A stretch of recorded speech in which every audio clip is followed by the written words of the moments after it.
السلام عليكم ورحمة الله تعالى وبركاته. أحبائي المتابعين، هذا الفيديو تحليلي على ما يحدث مؤخرا في فرنسا.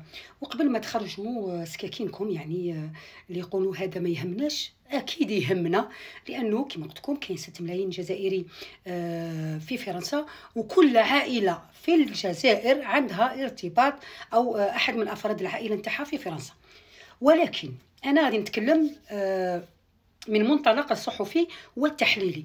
مؤخرا أحبائي المتابعين، جمعية وهي منظمة كبيرة ويؤخذ بمقترحاتها حتى في على أكبر المستويات، اللي هي SOS غاسيزم، التي تحمل وزير الداخلية غوتايو الجو المشحون بالإسلاموفوبيا والكراهية ضد المهاجرين، والنتيجة اللي وصلت لها بدليل مقتل الشاب المالي في داخل المسجد. ولم تصنف هذه العملية بعملية إرهابية، وإنما عملية قتل، يعني جريمة، بالرغم من الضغوطات والمطالبة بتصنيفها في عملية إرهابية. ودليل على ذلك أنه اللي قام بالعملية كان سجل العملية وبثها عبر القنوات وعبر الصفحات الاجتماعية. مؤخرا واهتزت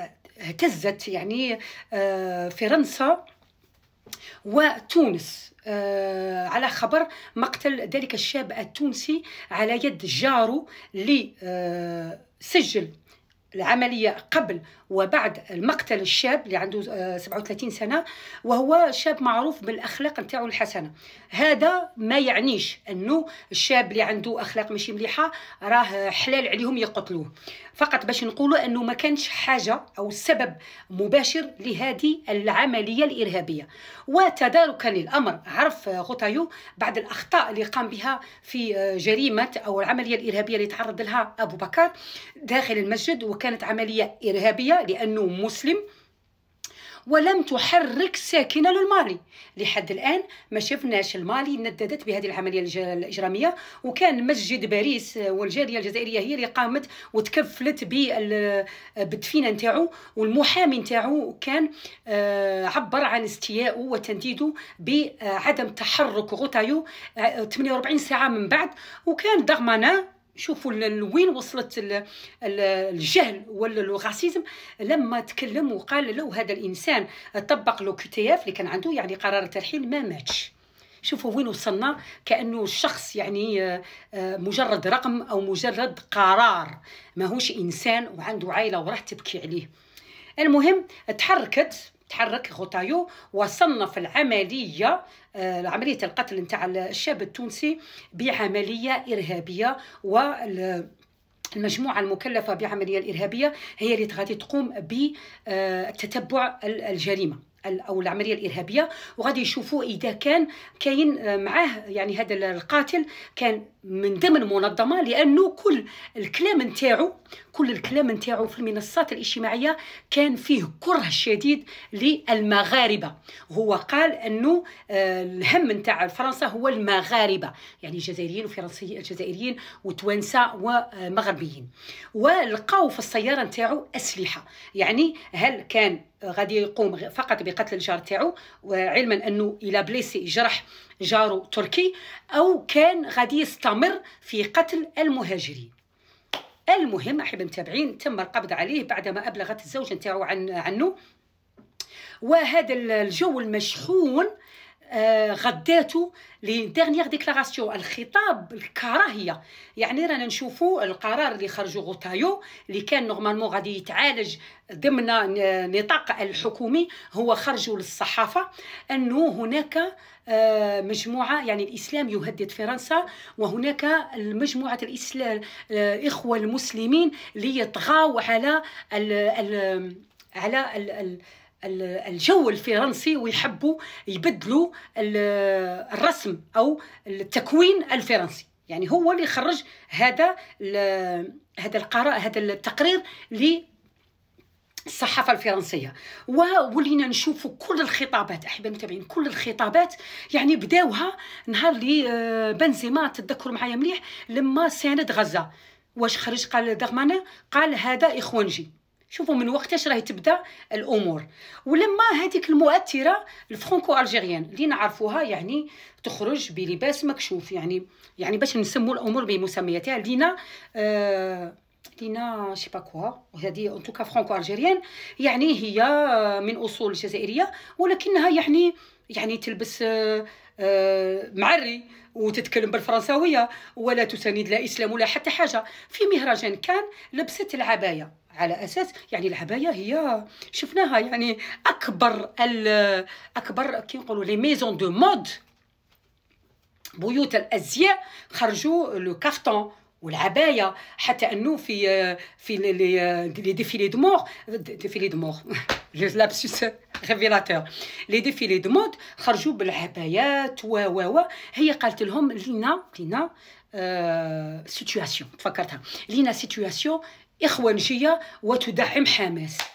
هذه صحفيه في LCI. يعني شوفوا الخطاب، تحرير الخطاب الغاسيست العنصري، حتى ولاو كما قال شوفوا LCI BFM ولاو يخاطبوا يعني تحرير اللهجه والخطاب العنصري بدون يعني ما داروش حتى لي غون، يعني يقولوا فيه عادي ويفتحوا المجال للناس يتكلموا بكل عنصريه على المنصات. وشفنا اليوم وزيره المتكلفه ب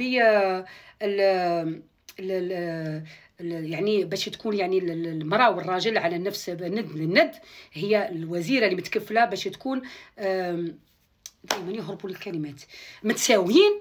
تقول يعني استدعت المنصات، اكبر المنصات الاجتماعيه يعني اكس، يوتيوب، انستغرام، تيك توك، استدعتهم كامل وقالت لهم لازم يكون عقاب للخطاب العنصري. علاش ما تقولش هذا الكلام الغوتايو وما تقولش للنواب تاع الاغاني المره اللي فاتت اللي شافوا وكيل جمهوريه سموه عربي حسبوه هو المجرم، قال يعني في المنصة اكس قالوا جو نو سوي با ايتوني، لمستو مندهش حاسب انه